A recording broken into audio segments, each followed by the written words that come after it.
Hey everybody, Rams06 back here with another video on my Boba channel. They never stop.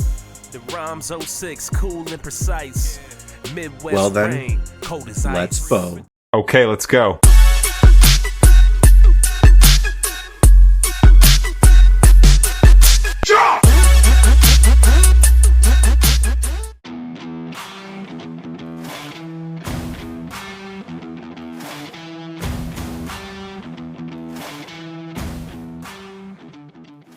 The second tournament format I am covering in this series are the Apex formats, which include Playmaker and Madness. These two tournaments are the ones players like myself played in at the 2025 National and competed in for $100,000 in cash prizes, along with other tournament exclusive giveaways. First, let's cover Apex Playmaker, which follows all of the same rules as Spec Playmaker, which you can watch on the video that I released previous to this one. The only rule change from Spec is there's no power restriction on hero cards, meaning that you can have 6 of any of the power cards in your hand.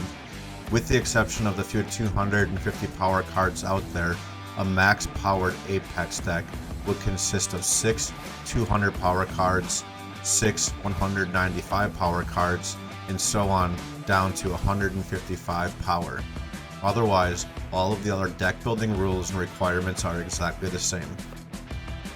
The second format is Apex Madness, and I will openly admit going into the Nationals I wasn't a fan of this format and the fact it was a big part of the prize pool. However, I'm here to tell you and admit I was completely wrong, and this ended up being my favorite part of the entire National.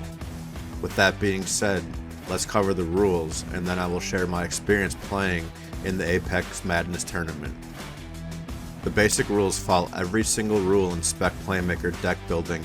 However, this is played at rookie mode, meaning you don't have to have any play deck and you don't have a traditional hot dog deck.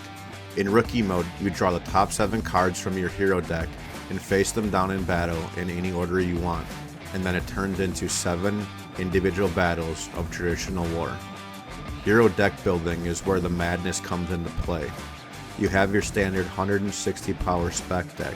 However, there is an ability to add up to 10 Apex power cards to form a total of a 70 card hero deck. Let's take a look at how you can add those additional Apex cards. First, you can have up to 4 different foil hot dogs to unlock any Apex power card for your deck.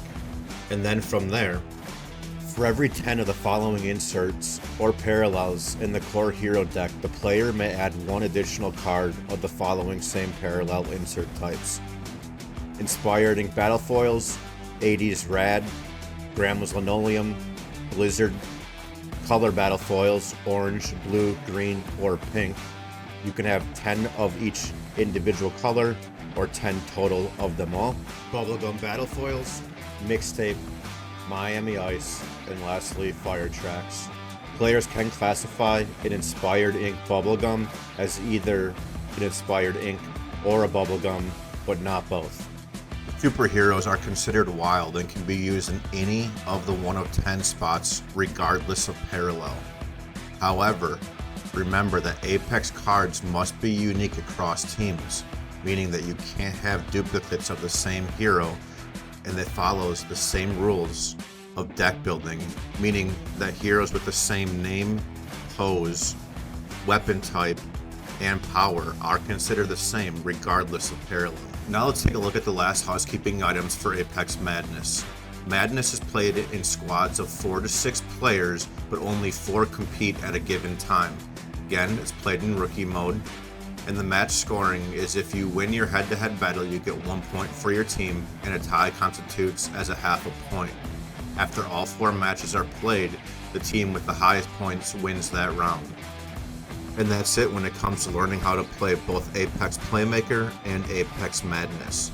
The next and last part of my series will be covering the remaining 3 tournament styles played at the 2025 National, and that will be Elite Playmaker, 80s Blizzard Bowl, and the Silver Headliners. Until then, let's bow.